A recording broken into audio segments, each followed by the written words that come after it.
नमस्कार, जय महाराष्ट्र. तर पुन्हा एकदा मी आपल्या यूट्यूब चॅनलवर नवीन माहिती घेऊन आली आहे. आणि पुन्हा एकदा जे अपडेट आहे ते लाडकी बहीण योजनेबाबतच आहे. तर सरकारने एक सांगितले आहे की मोबाईलच्या SMS-कडे लक्ष ठेवा.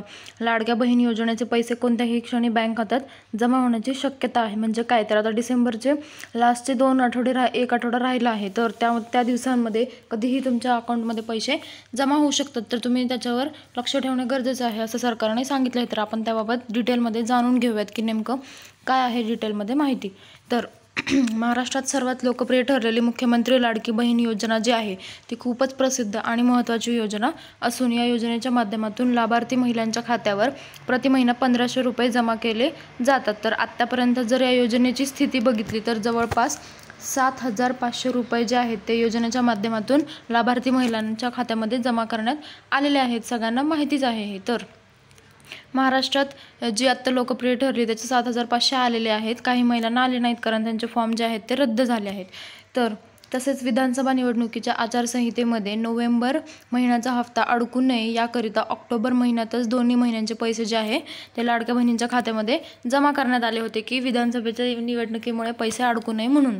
तर या सगळ्या पार्श्वभूमीवर जे आहे ते आता डिसेंबर महिन्याचा हप्ता बँक खात्यात कधी जमा होणार याकडे मात्र सर्वांचे लक्ष आहे. तर डिसेंबर महिन्याचा जो हप्ता आहे तो कोणत्याही क्षणी बँकेत जमा होऊ शकतो असं त्यांनी सांगितलं आहे. तर नुकतेच जे पार पडले होते नागपूर येथील हिवाळी अधिवेशन त्याच्यामध्ये मुख्यमंत्री लाडकी बहीण योजनेच्या संदर्भात राज्याचे जे मुख्यमंत्री आहेत देवेंद्र फडणवीस यांनी माहिती सांगितली की डिसेंबर महिन्याचा जो काही हप्ता आहे तो हे अधिवेशन संपल्यावर देण्यात येणार अशी त्यांची प्रकारची ग्वाही त्यांनी दिली होती. तसेच राज्यातील शेतकरी, युवा वर्ग व ज्येष्ठ नागरिक तसेच वंचित घटकाला दिलेली जी काही आश्वासने होती ती देखील पूर्ण केली जातील व शासनाच्या सुरू असलेल्या योजना बंद होऊ देणार नाही असे देखील त्यांनी त्याच्यामध्ये बोलताना सांगितलेलं आहे की कोणतीही योजना जी सुरू केली आहे जसे की PM किसान योजना असेल शेतकऱ्यांसाठी किंवा युवा वर्ग किंवा ज्येष्ठ नागरिकांची किंवा PFची किंवा जे आहे ती योजना आहे त्या कोणत्याही बंद होणार नाही असं त्यांनी स्पष्ट सांगितलेलं आहे. तर त्यांना आता महिलांना किंवा ज्येष्ठ नागरिकांना काळजी नसावी असंही ते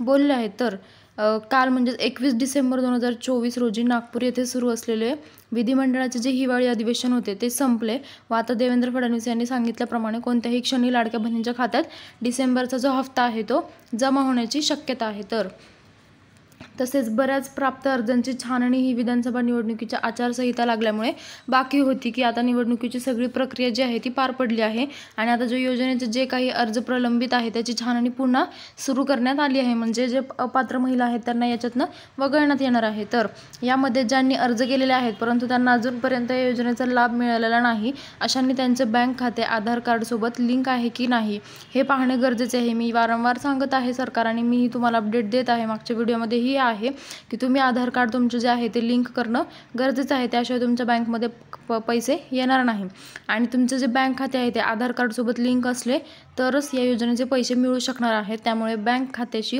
आधार कार्ड लिंक करणे अनिवार्य आहे असेही त्यांनी सांगितले आहे. तर आता बँक खात्यासोबत आधार कार्ड लिंक आहे की नाही हे कसं तपासणार तुम्ही? काहींना माहिती नाही आहे की कसं नेमकं कळणार आपल्याला की आधार कार्ड लिंक आहे की नाही. तर बँक खात्यासोबत आधार कार्ड लिंक आहे की नाही हे तपासण्याकरता तुम्ही सगळ्यात अगोदर जी गव्हर्नमेंटची लिंक आहे याच्या आधीही मी सांगितली होती ही https://udaid.government.in ही लिंक आहे त्याच्यावर तुम्ही जावा. त्यानंतर आधार लिंकिंग स्टेटस आहे तिथं त्याच्यावर तुम्ही क्लिक करा आणि त्यानंतर बँक सीडिंग स्टेटस हा एक पर्याय दिसेल तो पर्यायावर क्लिक करा. त्यानंतर तुमचा आधार नंबर आणि कॅपचा कोड जो असतो तिथं दिलेला असतो तो तुम्हाला ॲज इट इज कॉपी करायचा आहे, मनाने काही टाकायचं नाही. ते करून तुम्ही लॉग इन करा. त्यानंतर या ठिकाणी तुम्हाला तुमच्या आधार कार्डसोबत तुमचे कोणते बँक खाते लिंक आहे याची माहिती दिसून येणार आहे. तुम्हाला सगळं डिटेलमध्ये कळणार आहे. परंतु जर अर्जासोबत दिलेले बँक खाते त्यामध्ये आले नसेल तर बँकेत थेट भेट देऊन तुम्ही त्या बँक खात्यावर आधार कार्ड लिंक करू शकता डायरेक्ट. म्हणजे तुम्हाला काही करण्याची गरज नाही. तुमचं जर तिथं जे तुम्ही लाडकी बहीणचं फॉर्म भरताना जे बँक दिलं होतं ते जर तिथे नसेल तर तुम्ही डायरेक्ट त्या बँकेत जाऊन ते आधार कार्ड लिंक करू शकता. ही अशी तुम्ही चेक करू शकता. तुम्हाला जर समजलं नसेल तर तुम्ही कमेंटमध्ये विचारू शकता, मी तुम्हाला नक्की सांगेल. तर या योजनेच्या निकषामध्ये बदल होणार का? तर सगळ्यांची धाकधूक वाढली आहे की नेमकं काय होणार आहे. तर पण माझी लाडकी बहीण योजना आहे जी योजनेचे जेव्हा अर्ज सादर करण्यात आले तेव्हा काही निकष लावण्यात आलेले होते.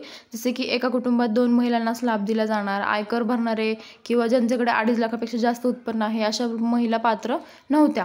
परंतु यामध्ये काही ठिकाणी 2पेक्षा जास्त महिलांना लाभ देण्यात आल्याचा आणि आयकर भरणाऱ्या कुटुंबातील महिलांनी देखील लाभ घेतला आहे असं समोर आले आहे। त्याच्यामुळे त्याची छाननी करण्यात येणार आहे आणि त्याच्यानुसार त्यांना त्या योजनेतनं वगळण्यात येणार आहे असंही त्यांनी सांगितलेलं आहे। तर अशी ही सरकारची नवीन अपडेट आहे। त्याच्यामुळे लाडक्या बहिणींनी मोबाईलमध्ये सतत चेक करत राहावा। तुम्हाला कधीही कोणत्याही क्षणी पैसे येऊ शकतात आणि तुम्हाला पैसे आले तर तुम्ही कोणत्या जिल्ह्यातनं आलेत आणि तुम्ही कधी आले तुम्ही ते कमेंटमध्ये मला सांगा, म्हणजे आपण बाकीच्या महिलांना जे आहे ते लाभ होतो की नाही हे पाहणं गरजेचं आहे। तर अशी ही नवीन अपडेट आहे। तुम्ही चॅनलला सबस्क्राईब करा आणि तुम्हाला काही प्रश्न असतील तर ते तुम्ही विचारू शकता, मी त्याचं नक्की उत्तर देईल। धन्यवाद।